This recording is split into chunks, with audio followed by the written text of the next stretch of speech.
Washington State's Attorney General vowing to fight domestic extremism by creating a disinformation board. Take that, Nina Jankowicz, Mary Poppins. Seattle radio host Jason Rantz joins me now. Jason, great to see you as always. This measure would crack down on, quote, various forms of extremist and political violence like threats, coercion and intimidation, online disinformation, extremist recruitment and government infiltration efforts, and the spread of extreme white supremacism and anti-government ideology. So, Jason, if you say you don't like the government, per that last line, that could soon be a crime in your state, right?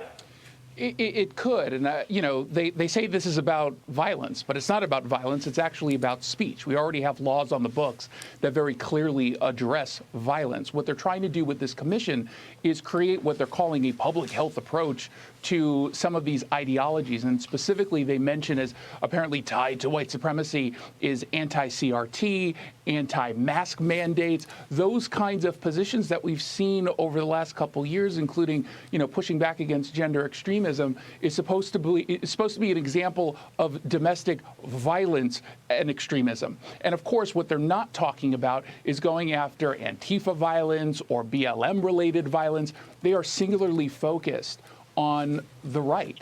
And what this commission will end up doing is recommending a whole bunch of different laws, legislation that can not only lead to imprisoning people for having certain kinds of political positions, but also forcing them into counseling. And that's really where this goes so far over the line.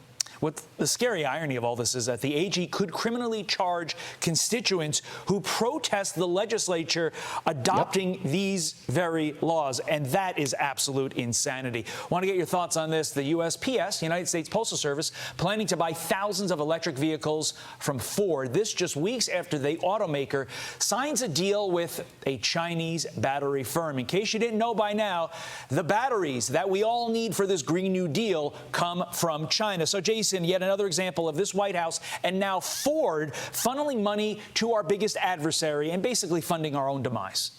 Yeah, we're becoming more vulnerable as a result of this. Now, I don't think it's a bad idea to go to EVs when we're talking about these kinds of cars. I think overall, regardless of whether or not you like EVs, they do save us money in the long term.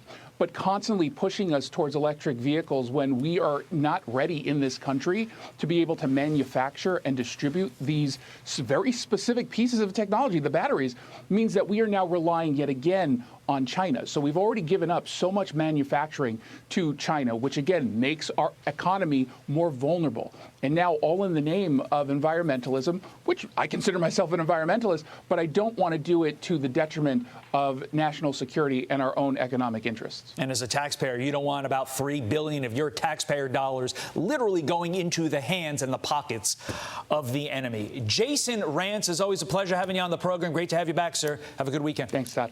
Appreciate it.